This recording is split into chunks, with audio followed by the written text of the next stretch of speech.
Bienvenue à tous à ce nouveau numéro consacré à la lutte contre le Covid-19 en République démocratique du Congo. Il a tué et continue à tuer de nombreuses personnes dans le monde. Le coronavirus, on le sait, se transmet très rapidement d'un être humain à un autre avec une période d'incubation allant de 1 à 14 jours. L'infection se propage rapidement, se transmet vite, contamine beaucoup, mais tue peu. Le taux de létalité est de 2 à 3%, mais pourrait être au-delà en RDC si les principales mesures des précautions ne sont pas respectées. Pour en parler, le docteur Madone Mandina, médecin au service des maladies infectieuses aux cliniques universitaires de Kinshasa, est notre invité.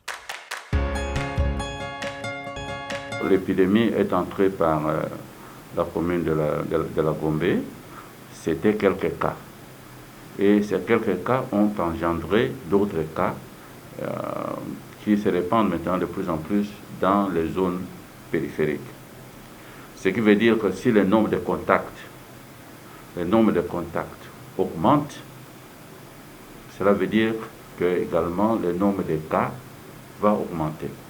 Vous voyez? Et si ces contacts ne sont pas bien suivis, et ils engendrent des cas avérés de Covid, ces cas avérés de Covid vont à leur tour engendrer d'autres cas.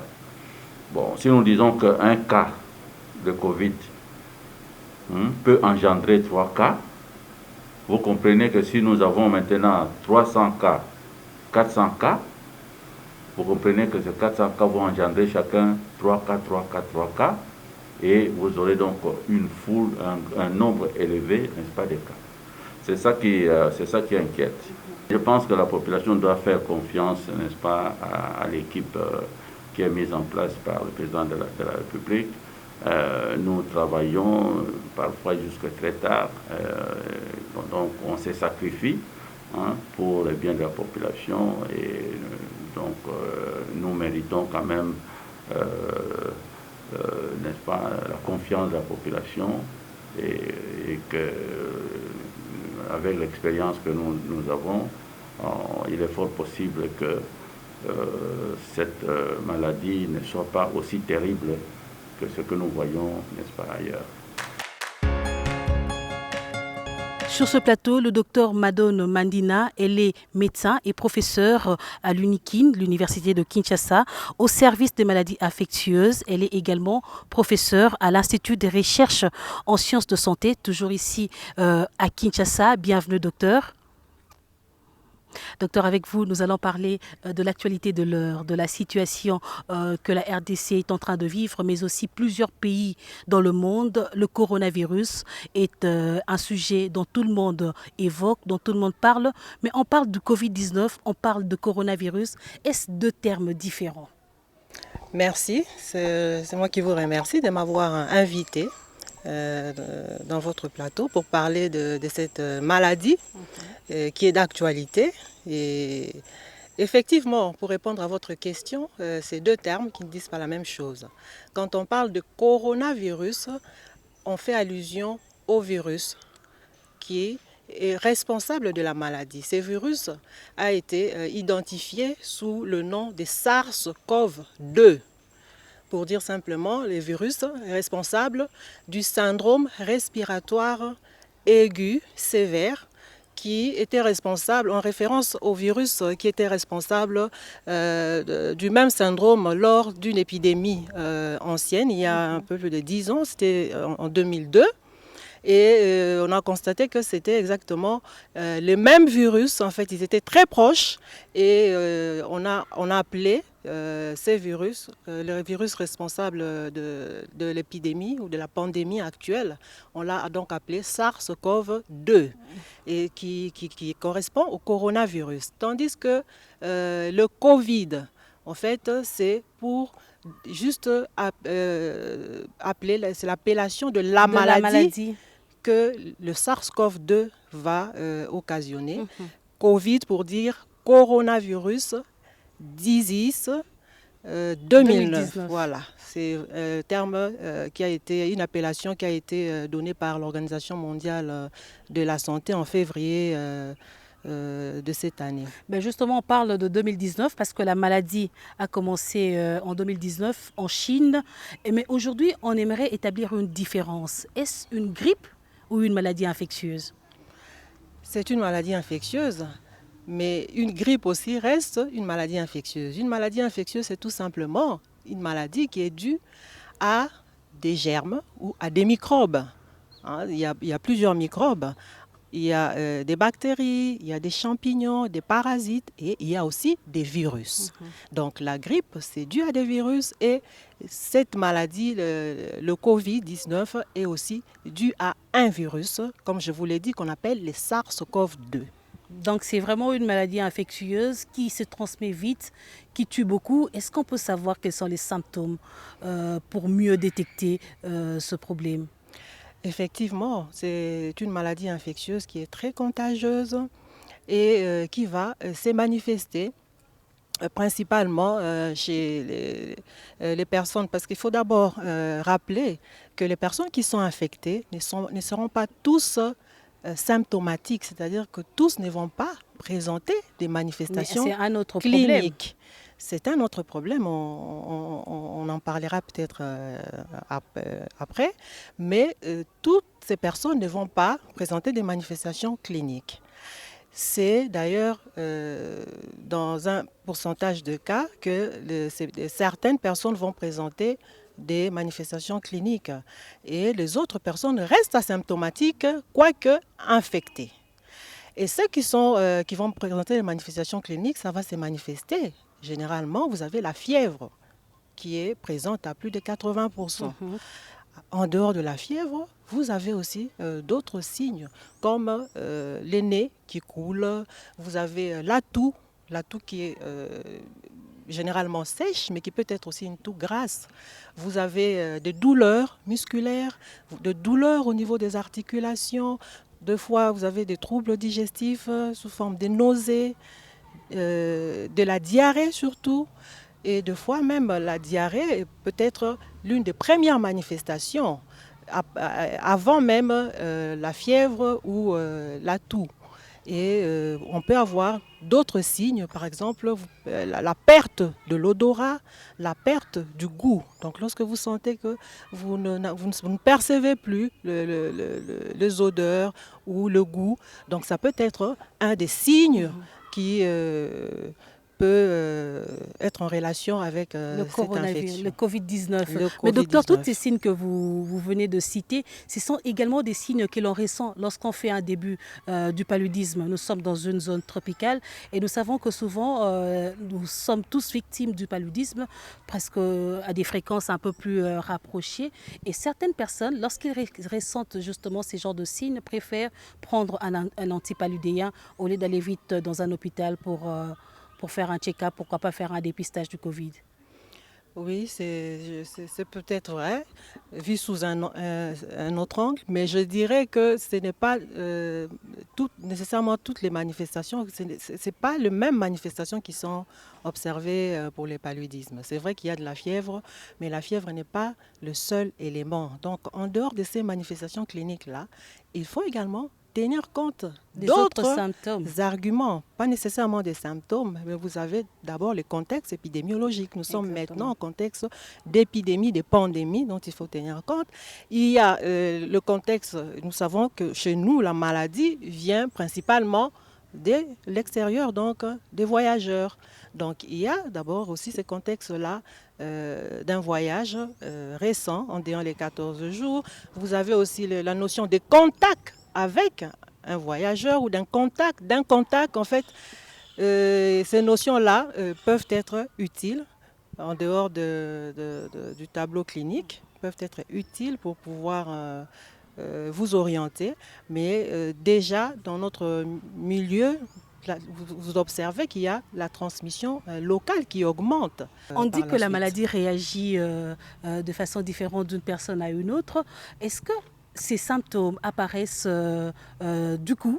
arrivent tous au même moment chez une personne? Non, effectivement, la maladie, c'est une maladie émergente. Donc, il y a beaucoup de choses qui restent encore inconnues.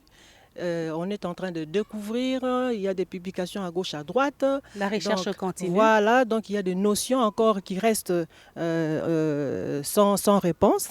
Beaucoup de points d'interrogation, mais ce que l'on sait, c'est qu'effectivement la maladie va s'exprimer différemment d'une personne à une autre. Tout à l'heure, je vous ai dit qu'il y a des personnes qui sont asymptomatiques, mais infectées. Et comment gérez-vous ces genres de personnes? Comment il faudrait-il orienter au fait la riposte par rapport à ces gens qui sont infectés et qui transmettent la maladie, mais qui sont asymptomatiques? C'est là toute la difficulté, parce qu'il faut d'abord pouvoir les retrouver. Parce que l'élément qui permet de retrouver d'abord les cas, c'est le dépistage de masse. C'est d'abord la clinique. En dehors de la clinique, c'est la notion de contact. C'est-à-dire que vous avez été en contact avec une personne qui a le Covid confirmé. Donc vous êtes en contact si vous n'êtes pas asymptomatique. Donc c'est dépistage.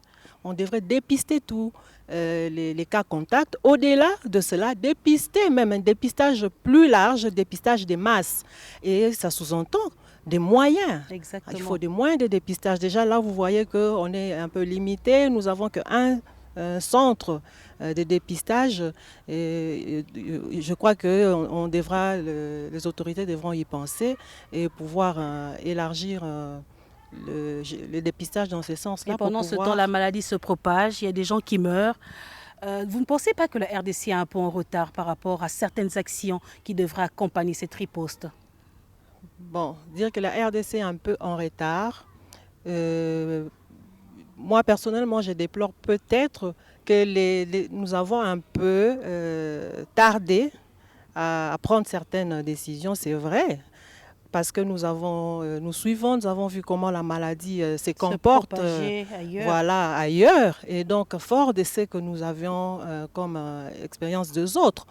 Et compte tenu de nos réalités, de nos difficultés, de notre organisation, de notre du système sanitaire qui est encore faible. Voilà. Donc, je pense que vraiment, on devrait anticiper pour éviter. Mais bon, voilà, les choses sont allées si vite. Sont ce qu'elles sont, mais il n'est pas trop tard. Je pense que le président de la République quand même a réagi à temps pour pouvoir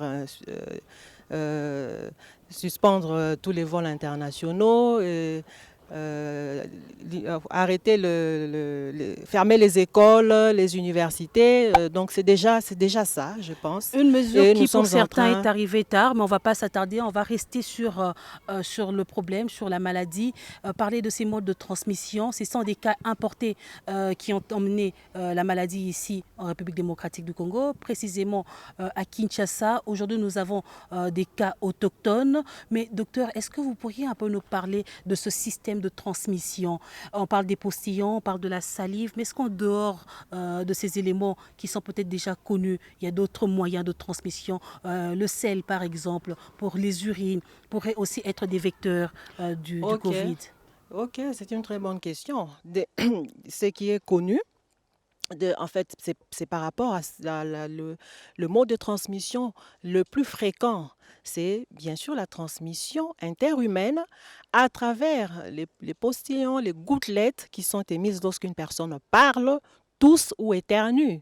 Et lorsque vous êtes à une distance moins de 1 mètre, vous êtes susceptible d'être infecté par le coronavirus. En dehors de ce mode de transmission-là direct, il y a aussi une transmission indirecte, je dirais, par l'intermédiaire de surfaces des objets qui ont été souillés par un patient infecté par le Covid.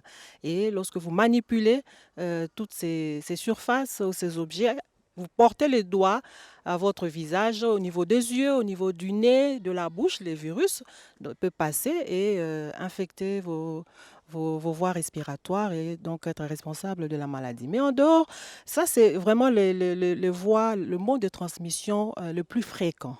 Mais en dehors de cela, effectivement, il y a d'autres modes de transmission qui sont évoqués. Vous avez d'abord la transmission via des gouttelettes, des sels qui sont évoqués. Pourquoi? Parce qu'il y a eu plusieurs précédents lors de l'épidémie de Chine. On a constaté qu'il y avait beaucoup de personnes qui habitaient un immeuble qui ont été, qui ont développé le Covid.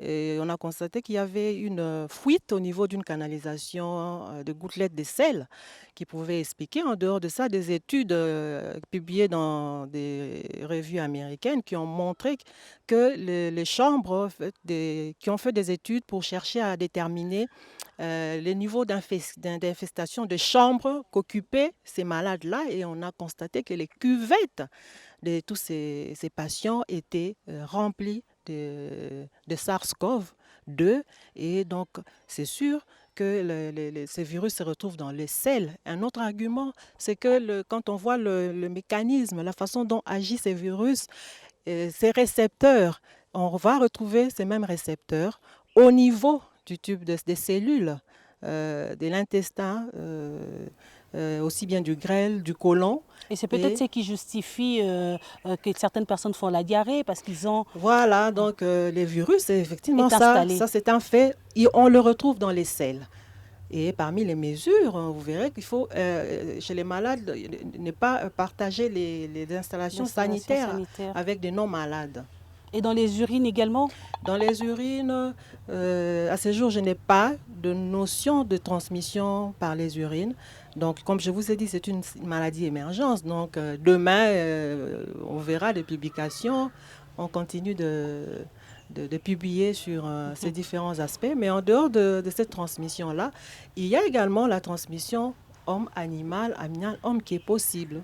Docteur, j'aimerais revenir à la recherche. Je vous ai présenté en tant que professeur à l'Institut de recherche scientifique ici à Kinshasa. Donc vous êtes informé, vous suivez quand même la situation en République démocratique du Congo. Aujourd'hui, quelques provinces, plusieurs provinces, je dirais même, sont déjà touchées par le Covid-19. Il y a une thérapie qui est mise en place. Est-ce que vous êtes au courant du traitement qui est administré aux patients souffrant de Covid ici en RDC? Bien sûr, nous sommes au courant parce que nous faisons partie aussi, quelque part, de la riposte. Nous sommes aux cliniques universitaires où un pavillon a même été aménagé pour recevoir les cas. Oui, bien sûr. Aux cliniques universitaires, nous coordonnons, en fait, je suis la coordonnatrice principale de la riposte au niveau des cliniques universitaires contre cette maladie, cette pandémie. Donc, à ce titre, nous sommes très informés et même c'est nous qui évaluons, qui nous compulsons tout ce qu'il y a comme publication dans la littérature. Et à notre niveau aussi, nous avons adopté les traitements que nous avons jugés efficaces. Non, je ne dirais pas nécessairement efficaces, mais je dirais accessibles, abordables, voilà, pour nous. Et bien sûr, pour parler en termes d'efficacité, vous savez, vous êtes informé qu'il y a beaucoup des spéculations, des essais voilà, qui donc se autour font de dans la le monde. question. Mais nous avons voulu adopter, les traitements à base de la chloroquine et de l'azithromycine et avec d'autres options. Dans les cas où l'on ne saura pas donner à certains C'est patients. justement là où il y a un problème. Certaines personnes disent que les médicaments n'est pas disponibles. On n'en trouve pas ici. En RDC, même ailleurs, il est difficile de pouvoir s'en procurer. Comment vous faites pour soigner vos malades avec les produits dont vous venez de citer? Effectivement, donc c'est une recommandation que nous avons faite et qui est arrivée au niveau national parce que l'équipe du professeur Mouyembe, donc c'est l'équipe aussi de quelque part des cliniques universitaires.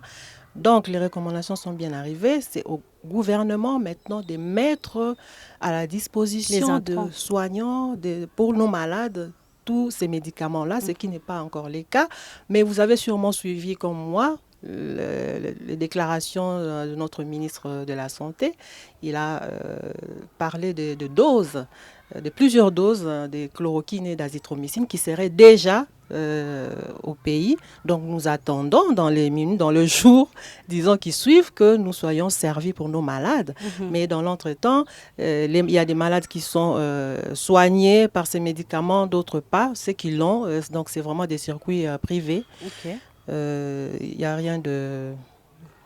un traitement, on s'adapte, on s'aligne à ce traitement que plusieurs autres pays utilisent déjà. La RDC également décide d'utiliser ce traitement. Est-ce qu'on doit dire que ces patients qui tombent dans ce panneau, qui souffrent du Covid, sont utilisés comme des cobayes dans ce schéma qui n'est encore qu'en essai? Utilisés comme des cobayes, non, je ne dirais pas. Il ne faut pas oublier que c'est un traitement qui reste conventionnel. Qu'est-ce que nous avons de plus? Nous savons, nous, qu'actuellement, que nous sommes un peu pas préparés pour pouvoir prendre en charge des cas graves de cette maladie. Alors, il y a un traitement médical qui est proposé, qui semblerait être efficace. Nous sommes dans l'action, dans l'urgence, nous devrons faire quelque chose. Alors pourquoi pas agir un peu plus tôt? Et nous savons, de par des données, ce qui est publié, que ces traitements seraient plus efficaces si l'on agit plus tôt. Ne pas attendre lorsque les cas s'aggravent. Donc, dans notre contexte, c'est une bonne aubaine de commencer systématiquement ces traitements tôt chez les patients qui seront dépistés positifs au coronavirus. Et nous avons suivi que ce traitement est capable déjà au 7e jour de réduire considérablement la charge virale. Quand on réduit la charge virale, nous savons que nous réduisons aussi quelque part les risques des transmissions de la maladie et les risques d'évolution vers les formes sévères. Okay. Donc, je pense que nous n'avons pas trop le choix de discuter sur l'opportunité de tel traitement ou pas, cobaye. Nous saisissons cette opportunité. Allons-y, on va traiter avant qu'il ne soit trop tard. La cure est de combien de comprimés en RDC? Quelle est la décision des autorités sanitaires? Le traitement va dépendre en fait de la molécule qui sera sur les marchés. Si c'est de l'hydroxychloroquine, nous avons préconisé des doses de 200 mg à donner toutes les 8 heures. Si c'est de la chloroquine, nous avons préconisé de doses de 200 mg à donner toutes les 12 heures. Il y a eu beaucoup d'inquiétudes des familles, des patients malades, ceux qui s'y rendaient à l'hôpital. Certaines personnes ont même fait des articles qu'ils ont publiés sur les réseaux sociaux par rapport à la prise en charge des malades du Covid-19 dans les hôpitaux sélectionnés à Kinshasa. Docteur, comment vous jugez la riposte actuelle? Vous êtes dans la riposte actuelle au niveau de la coordination à l'université de Kinshasa. Les gens se plaignent de la qualité de la prise en charge. Est-ce que ce sont des problèmes qu'il faudrait prendre au sérieux ou bien les équipes travaillent d'arrache-pied, je dirais, pour bien prendre en charge les patients? Oui, les équipes effectivement travaillent pour pouvoir prendre en charge ces patients, mais il faut dire que la réalité est qu'il y a de grosses difficultés sur le terrain. Comme je vous l'ai dit au départ, nous sommes tous conscients que notre système sanitaire n'était pas préparé pour faire face à cette maladie, mais nous sommes en train de nous organiser pour pouvoir réagir.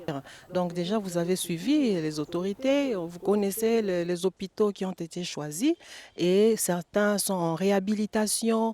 Le ministre a parlé des lits qui vont venir pour renforcer ces différentes structures. Vous avez les respirateurs aussi qui viendront renforcer. Les ressources humaines sont là et nous attendons surtout les équipements de protection pour le personnel soignant. Et certains sont déjà disponibles, mais ce n'est pas en quantité suffisante. Et j'ose croire que dans les jours à venir, nous serons renforcés. Mais je pense que nous faisons des efforts. Le gouvernement essaye de pouvoir fournir un service de qualité. Est-ce qu'on est immunisé après un épisode de Covid-19? Là, c'est une question qui vaut son pesant d'or parce que effectivement, ces virus vient un peu je dirais, remettre en question les notions basiques que nous connaissions sur les transmissions des maladies infectieuses virales. Donc, d'après les données, certaines personnes manifestent, produisent des anticorps, sont immunisés, mais il semblerait que certains non. Nous ne savons pas dans quelle proportion. Mais en tout cas, les recherches sont actives dans ce sens-là. Il y a des cas, effectivement, en Chine, beaucoup de cas de personnes qui ont fait le Covid-19 et qui se sont réinfectées, en fait, qui ont présenté encore la maladie dans les jours, les semaines qui ont suivi. Et donc, c'est quand même des interrogations de pouvoir savoir si cette maladie est immunisante. Si c'est le cas, c'est pendant combien de temps, en fait? Docteur, j'aimerais vous poser une question comme une quinoise. Certaines personnes disent que le premier cas n'est vraiment pas le premier cas. La maladie existe à Kinshasa depuis la fin de l'année 2019. Il y a eu une forte tendance des fièvres dans les maisons. Beaucoup d'enfants étaient malades et même des adultes avec des signes grippaux très très forts. Est-ce que vous pensez également que la maladie serait déjà dans notre pays ou dans notre ville depuis des mois et c'est juste le 10 mars qu'on a pu le détecter? Je ne pense pas parce que le virus a été identifié. En tout cas, on sait que c'est en Chine et c'était à la même période, c'était la fin de l'année. Et pendant cette période, je crois qu'il y avait des mouvements entre Chine et Kinshasa. Je ne saurais pas aborder dans ce sens-là. Parce que je pense que ce que nous vivons, nous voyons vraiment que c'est un virus, un nouveau virus qui a un comportement tout à fait nouveau, si je peux m'exprimer ainsi. Parce que nous constatons, nous qui sommes des cliniciens, nous avons des cas, les malades, les décès dont on vous parle, je pense que 90% sont morts dans des tableaux d'insuffisance respiratoire, ce que nous appelons le syndrome de détresse respiratoire aiguë. Donc ça caractérise vraiment le SARS-CoV-2, alors qu'avec les virus habituels de la grippe, bon, la mortalité, c'est vrai, elle est là, mais ce n'est pas dans ce type de tableau.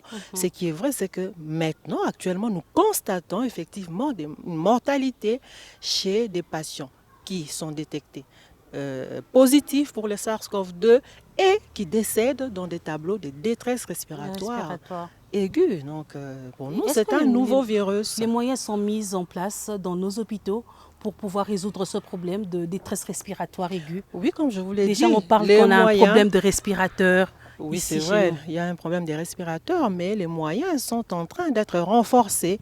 Déjà, il y a des moyens, on n'a pas encore beaucoup de cas, donc avec le peu qu'on a, on sait gérer à peu près le nombre de cas que nous avons. L'autre interrogation, c'est peut-être si on a plus de cas, ça serait peut-être difficile de pouvoir gérer, mais pour le moment, je pense qu'on gère. L'oxygène, il y en a, les extracteurs aussi, on les utilise, et les intubations quand c'est nécessaire aussi. C'est quoi le circuit médical lorsqu'un patient arrive? Il est reçu au service des urgences et conduit dans une salle appropriée. Qu'est-ce qui est fait dans les hôpitaux? Bon, moi, je ne pourrais que parler de ce qui est fait. Là où vous êtes? Là où je suis, donc aux cliniques universitaires. Nous avons des protocoles bien définis. Nous travaillons sous un service minimum actuellement.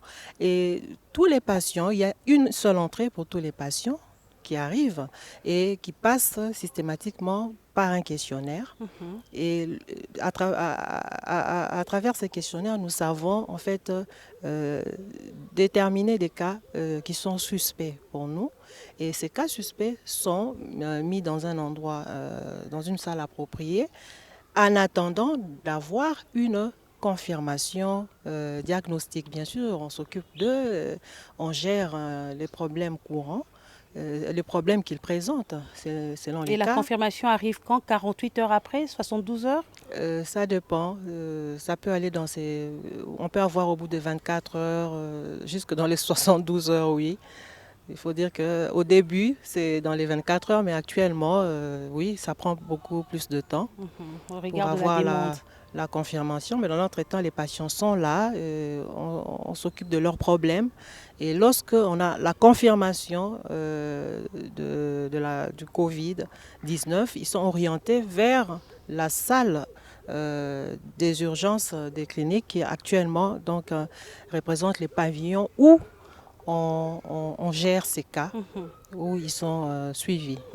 Docteur Madone Maninda, on va finir cet entretien, mais j'aimerais quand même avoir votre point de vue par rapport à l'utilisation des tubercules, des feuilles, des plantes. Certaines personnes utilisent la plante qu'on appelle chez nous communément Congo Bololo. Je n'aimerais pas utiliser des noms scientifiques pour que les gens comprennent de quoi on parle. D'autres utilisent la citronnelle, que nous appelons le Sinda. Plusieurs plantes, plusieurs tubercules sont aujourd'hui utilisés dans nos maisons pour pouvoir pour prévenir justement le Covid-19 pour certains, et d'autres encore qui estiment être déjà contaminés. Ils se disent que c'est un bon traitement. Est-ce que vous avez un point de vue à émettre par rapport à cela? Faut-il continuer, arrêter? Non, en tout cas, moi, je déconseillerais.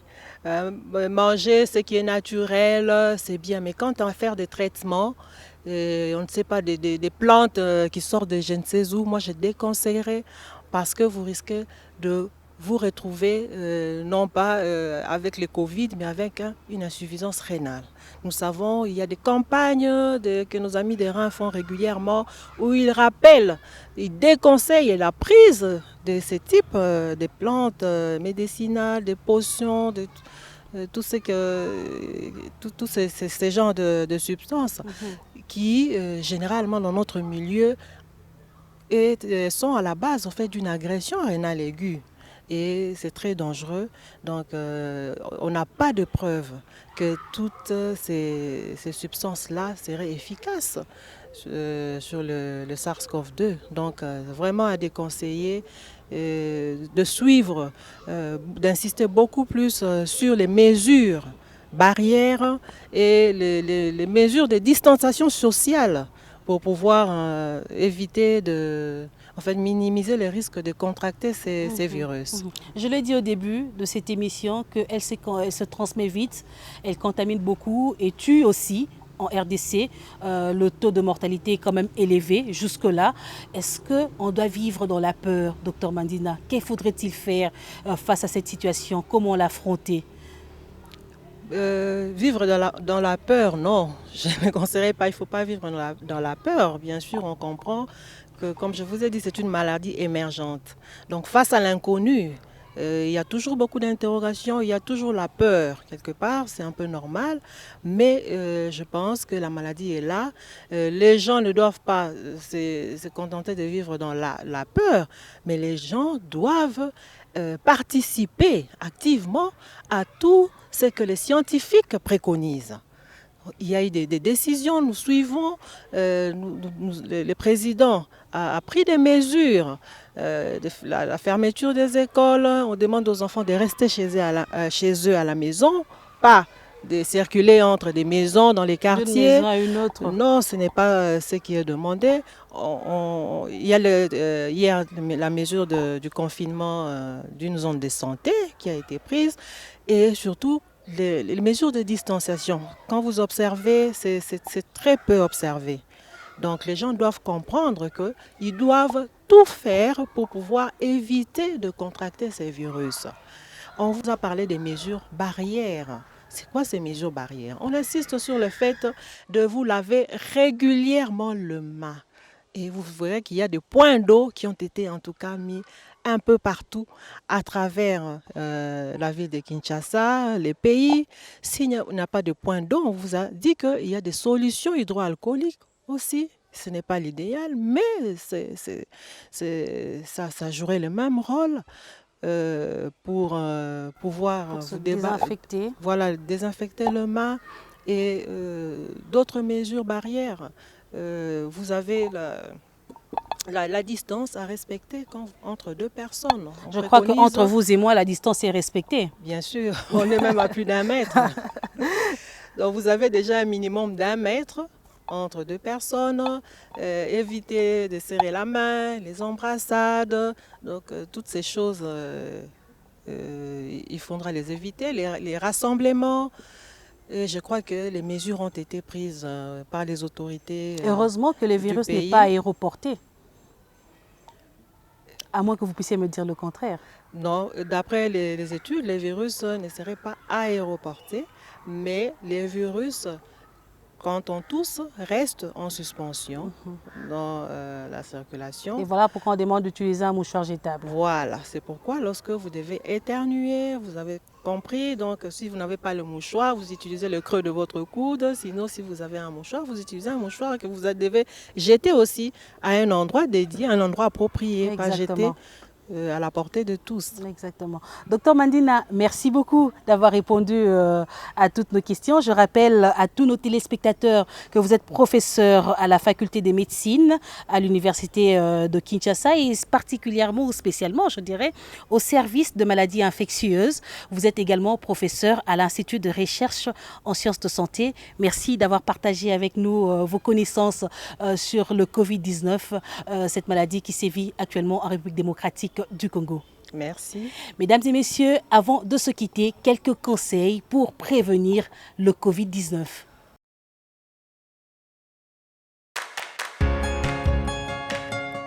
Face au coronavirus, se protéger et protéger les autres en adoptant des gestes simples. Se laver fréquemment les mains avec du savon, surtout après des contacts avec des personnes ou différents objets. Désinfecter régulièrement les mains avec les gels hydroalcooliques. Tousser ou éternuer dans son coude.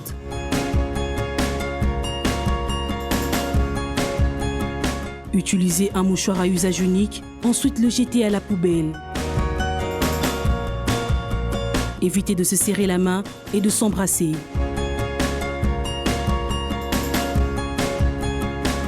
Respecter la distance d'au moins 1 mètre entre 2 personnes. Évitez les attroupements de plus de 20 personnes. Et si vous n'avez rien à faire dehors, restez chez vous.